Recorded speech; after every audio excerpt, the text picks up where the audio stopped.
அஸ்ஸலாமு அலைக்கும். இது உம்முல் குஞ்சு கேள்விப்பட்டிருக்கோம். அதோட சரி ஓகே பார்ப்போன்னு சொல்லிட்டு ஃபேமிலியோடு வந்தோம். இங்கே எப்படின்னா வந்து இந்த எழுதி போட்டிருக்காங்க டைம் வந்து எழுதி போட்டிருக்காங்க. சம்மர் ஹவர்ஸ் வந்து வீக்கெண்டில் வந்து 3:30லேருந்து 8 PM, ஞாயிற்றுக்கிழமை இருக்கனால 3:30லேருந்து 10 PM வரைக்கும் இருக்குது உங்களுக்கு. நார்மலாக ஒரு அக்டோபர் மே மாதத்தில் வந்து 8 AM to 8 PM, வீக்கெண்டில் வந்து 8 to 10 PM வரைக்கும் இருக்குது உங்களுக்கு. இது 3:30 தான் திறப்பாங்க, அதனால் வெயிட் பண்ணிக்கிட்டு இருக்கோம் இப்போதைக்கு.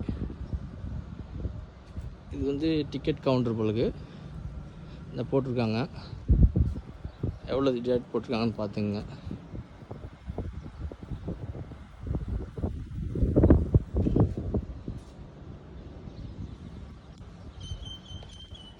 பார்க்குறதுக்கு நல்லா இருக்கும் பொழுது சில ஓப்பன் பண்ண பிறகு சில பார்ப்போம்.